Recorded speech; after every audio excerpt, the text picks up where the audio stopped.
Revolution from Your Bed, Season 2, Episode 6. Welcome aboard, guys.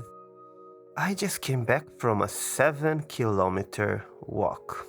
How does a POTS patient who is legally 100% disabled walk to 7 kilometers?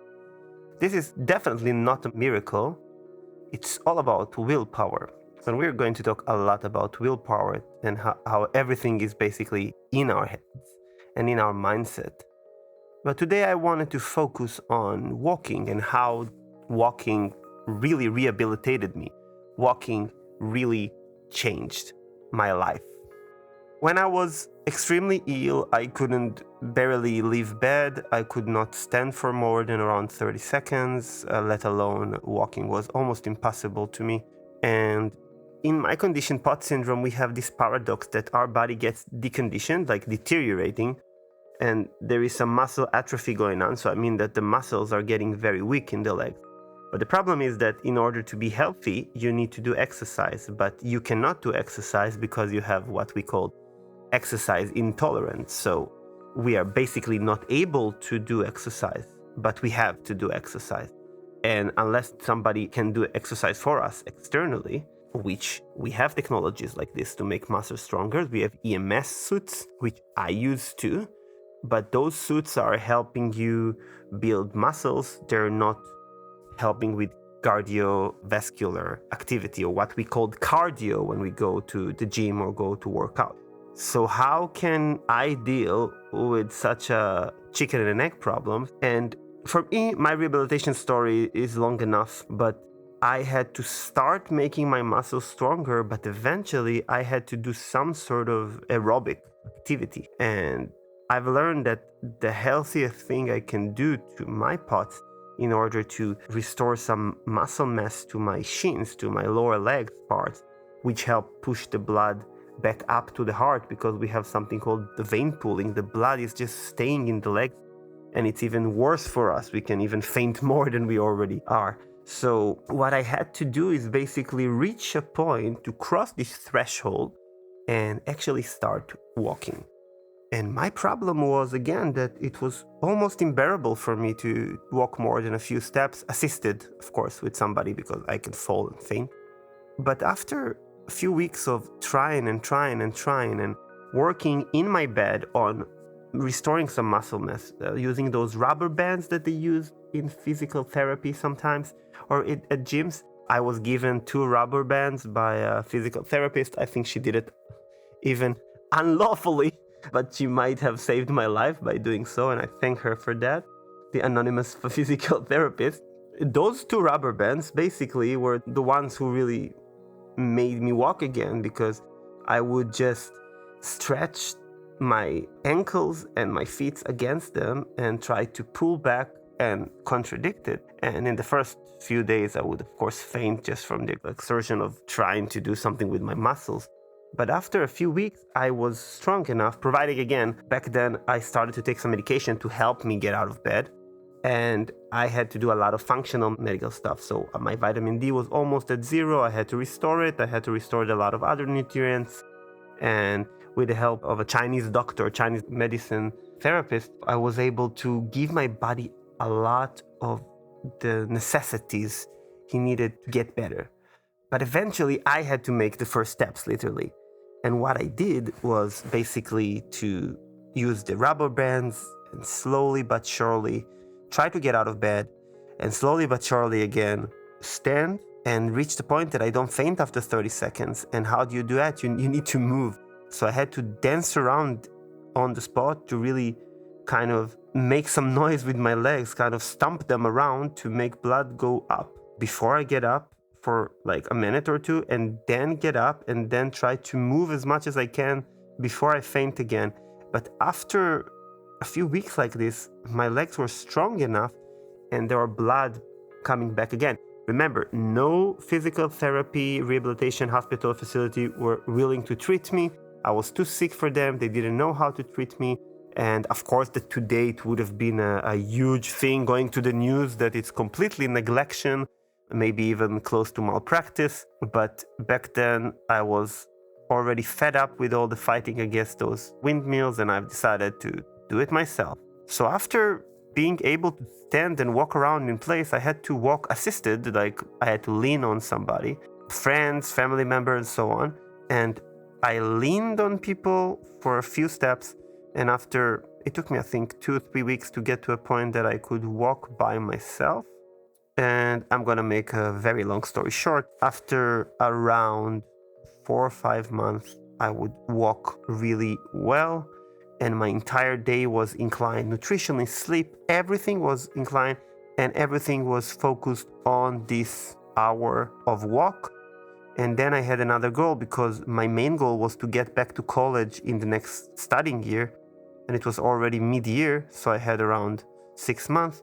I've decided I need to really walk. I didn't know how much exactly the walk is, but in our hometown back in Israel, there is a stretch of walk that is kind of a city walk path that is recommended. You have signs every few hundred meters explaining stuff about health, and it's a running path or walking path. And I really wanted to end it, and I didn't know exactly how it was, but walking more and more and more and more and more, and drinking a lot before it to kind of fool the pots, because if you drink really a lot in a short time, you kind of eliminate some of the syndrome. It was horrible. I had to prepare 2 hours before the walk and be completely dead after the walk. But after 6 months or so, I've been able to walk around 7 kilometers a day, this entire path and back, by myself, and come back home. Funnily enough, it was the only time right after the walk, because it's so hard to the body to deal with climbing steps and anaerobic stuff, that it was the only time that I could climb a few steps during a day, because your body is already flowing with blood everywhere, and the blood pressure is good enough, and you're kind of strong enough. But everything was about this walk. And during this walk, everything was about, now I know how to call it, everything was about mindfulness. You know, in the beginning, you're very afraid. You have some sort of anxiety. You're afraid you're going to faint, you're going to collapse, you're going to die of a heart attack. But after a few weeks of walking, you realize that after around 20 minutes or 15 minutes of walking, when you talk to runners, they will say the same after a few minutes, because for them it happens quicker. After, for me, around 15 minutes or 20 minutes, you get this endorphin rush, and then it's like walking active meditation. That's how can I maybe describe it. You feel very serene, you're in your headspace, you're observing nature, you're smelling the air, you're seeing the light. If it's more dark, you're very aware, your sensors are sharp, but you're still in kind of a very cushioned headspace. And your flow of thoughts is very productive. And what I used to do is either listen to a podcast or listen to music. I had this playlist, and you're in this walk, and it's the only hour of your day or hour and a half that you are totally, utterly yourself.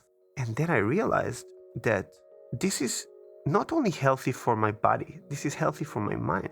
And that without this walk, everything is just much worse. Runners will tell it to you, and most runners, they are kind of addicted to this endorphin rush that happens there.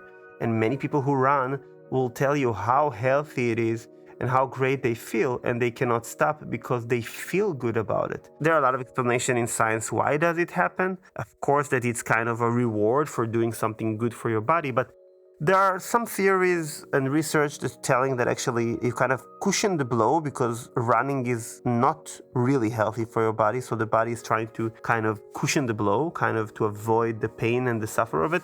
But I'm not going to go deeper into the science here, even though I have some scientific background. I just want to stress that every study I ever read about running versus walking shows that running is not as healthy as walking. And actually the only proven exercise, and listen again, the World Health Organization has concluded like the only proven exercise that prolong life is actually walking.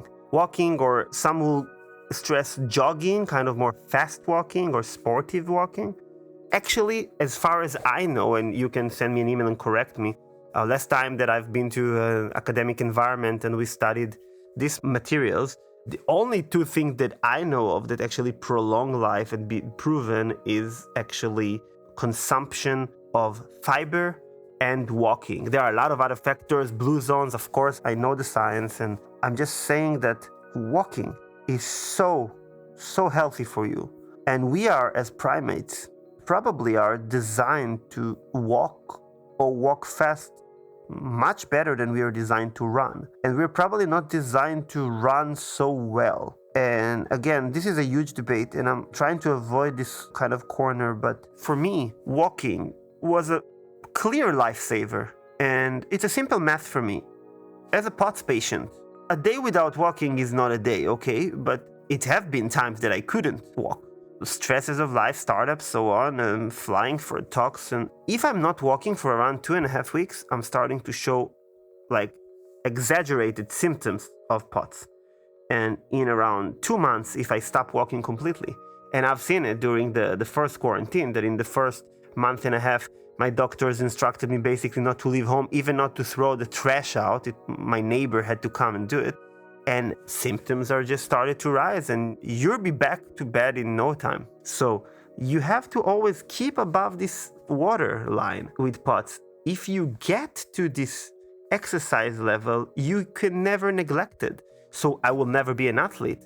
But if I'm able to walk, and you need to understand, like I was recommended to use a wheelchair by my doctor. I couldn't leave bed.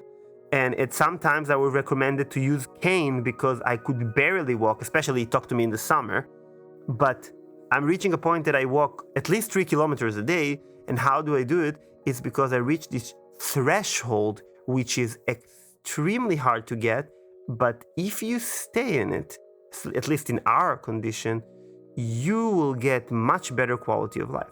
And for the general people who listen right now, the thing about walking, it's much, much more simpler than started to run. And everybody that's talking to me about running versus walking, or just started to run or do some sort of activity, always have excuses. Okay, so I understand the excuses about running. I cannot do this, I have this medical problem, I'm too lazy, I don't have time. But walking, you know what I used to do when I was a student? Like I used to get off the metro or the bus like 1 or 2 stations before my actual stations, just to reach more steps. And when I realized I cannot control it by myself, I just got a fitness tracker. Now I have an Apple Watch, so it's extremely helpful in maintaining this regime, because you have to do some sort of a daily activity that is kind of recommended by the World Health Organization, and there are other parameters there, but of course it's not completely adapted to me as a POTS chronic patient. But I have these minimum things that I'm not letting myself go. I had times, and you can ask my close friends, my girlfriend and so on, that I'm like 10 minutes before midnight and I'm missing 1,000 steps. So I will go out and walk for 1,000 steps, or start walking in the side of home, because I have to walk. For me, it's life and death. But what about you? What is your excuse to not start walking? To not start, instead of climbing one stair with the elevator at your workplace or your study place, not to take it up? And if you're too lazy, okay, don't take it up. But every time you go downstairs, just go with foot. Of course, unless you're disabled and you have any medical problems or condition that you cannot. Walking is so simple. Like just put a pair of earphones or headphones on your head, put your favorite podcast, it doesn't have to be this one, or your favorite music playlist, and just walk. And if you can't believe me, just try. After a few days of this, you will feel so much better. Your head will feel much clearer. Your thought patterns, your creativity will open up. And of course that everybody tells you all of your life that activity is important, and science is only now kind of understanding how important it is to be active. I'm not talking about intense activity. I'm not talking about good or bad trends of fitness that are meant to make us look better or muscular. This is not what I mean. I mean the basic necessity, like breathing, like eating, like sleeping. We have a basic necessity to move. And you see what's happening in the Western world when people at their 70s, they have arthritis and they can barely move and everything hurts. And my grandparents are like this. Everything hurt and they cannot move. And you go to the East, to China, to Japan, and to Korea, and you see the same aged people, but they are active like 30 years old. Why? Because they keep active. They have daily exercises. They're dancing publicly in the streets with their friends every day. They do communal and personal things like Tai Chi, like again dancing, like walking in the park, like it's like a religion for them. And for us in the West, it's not always the case. And combined with shitty environment and shitty nutrition, it's not a good recipe for good health. So in order to prevent all of this, and again, I'm not a doctor and I'm not an expert in the field, I just tell you what I think from my own experience and my education, that you need to start walking and see the difference that it can make in your life. The mind clarity that you can get while walking, I cannot compare it to anything else I do at home. Even if I do yoga, it's a complete different zone. And I reached the point that I wake up every morning and I do 15 minutes of yoga or Tai Chi. I'll alternate, and if I do Tai Chi in the morning, I will do yoga in the evening. And then, if the weather allows, I will go out while it's still a bit sunny, but not too much because of my pot. And I will walk for an hour at least. And I will listen to a podcast, listen to music. For me, it's kind of I like to listen to podcasts about music. And then when you come back home, of course, I'm exhausted because I'm not a regular human being. I'm completely different with my pods. But people usually feel more energized after they're walking. And you can work better, and you can create better, and you can study better. So I don't want to hear any more excuses. A person who lost his ability to walk tells you that walking is the most important thing you can probably do to your body after nutrition, sleep, and mindfulness. And for me, walking is mindfulness. And learning how to walk mindfully can really serve as an active meditation. If you have any comments or any knowledge or any ideas or insights about these experiences I experience or other people experience while walking, this sensation that it's completely similar for me to yoga or meditation, or about your experiences walking or jogging, please share them. I'm just gonna leave you with this image of me walking next to a beautiful river, and it's sunny but not too sunny, and there are beautiful trees, and the air is starting to be springy, and I'm listening to beautiful music in my ears, and I feel the blood pumping, and I feel good.